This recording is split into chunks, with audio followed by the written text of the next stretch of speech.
درنو لیدونکو السلام علیکم. کورنیو چارو وزارت په تېره اونۍ کې خپرونې ته ښه راغلاست. په پیل کې د خبرونو سرټکي. د امیر المؤمنین حفظه الله د فرمان پر بنسټ میدان وردګ، جوزجان، بغلان، کونړ او پنجشیر ولایتونو ته د نویو والیانو ټاکنه، کابل کې نړیوال نندارتون پرانیسته او نشهیي توکو سره د مبارزې معینیت لاسته راوړنه. او دا هم بشپړ خبرونه.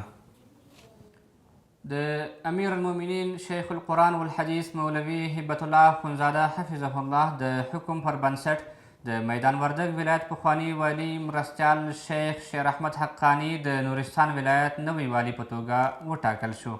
په غونډه کې د کورنیو چارو وزارت لومړي مرستیال مولوي محمد نبی عمري، د یاد وزارت د دفتر لوی رئیس الحاج پاسوال مولوي زین الله عابر، ځایي مشرانو او مسؤلینو ګډون درلود.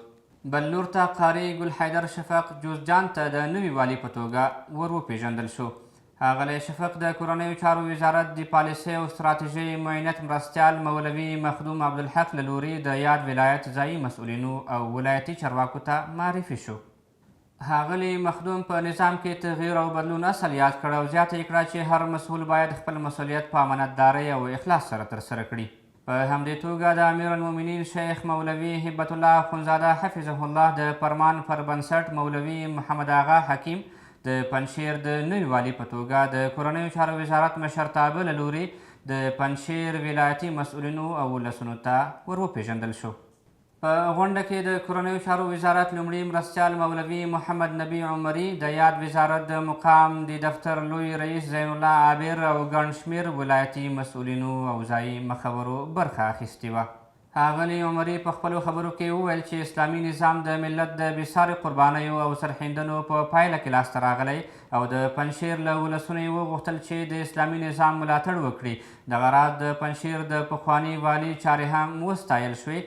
په دې لړۍ کې د امیر المؤمنین شیخ هبت الله اخندزاده حفظه الله د فرمان پر بنسټ مولوي محمد ایوب خالد د کونړ د نوي والي په توګه د کورنیو چارو وزارت اداري مرستیال الحاج لوی پاسوال مولوي نورجلال جلالي له لوري د کونړ ولایتي مسؤلینو او خلکو ته ور وپېژندل شو.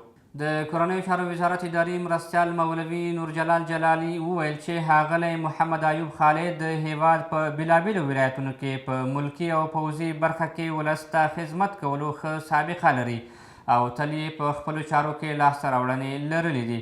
دغه راز وینوالو د کونړ د پخواني والي کړنې هم وستایلې او ویې ویل چې د کونړ ولسونه مسؤلینو ته په چارو کې د همکارۍ ډاډ ورکوي او تر شا یې ولاړ دي. په ورته توګه مولوي عبدالرحمن حقانی بغلان ته د نوي والي په توګه ور وپېژندل شو. نوموړي په یوه رسمي غونډه کې د کورنیو چارو وزارت د پالیسۍ او ستراتیژۍ معینت مرستیال مولوي مخدوم عبدالحق له لوري د یاد ولایت ځایي مسؤلینو او ولایتي چارواکو ته معرفي شو. په غونډه کې ښاغلي مخدوم وویل چې دنده امتیاز نه دی بلکې د مسؤلیت او خدمت امانت ګڼل کیږي. دغه راز د بغلان ولایت د پخواني والي لاسته راوړنې هم وستایل شوې. نشهیي توکو سره د مبارزې پولیسو په هیواد کې د نشهیي بوټو د کروندو د له منځه وړلو په دوام 1569 جریبه ځمکه د هیواد په 6 ولایتونو کې له کوکنارو پاکه کړې ده.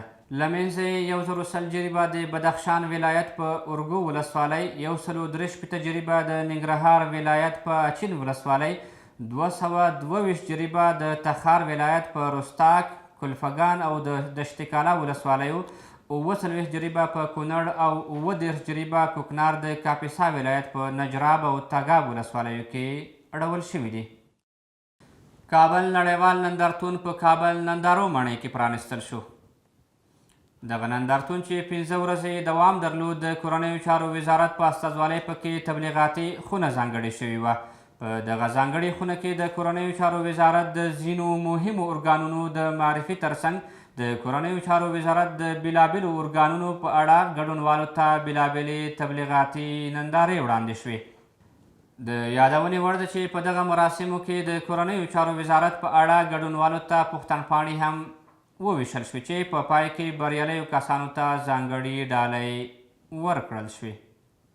دا و د دې اونۍ مهم خبرونه تر بیا چې ستاسې په خدمت کې حاضرېږو په ستر څښتن تعالی جل جلاله مو سپارو د الله په امان.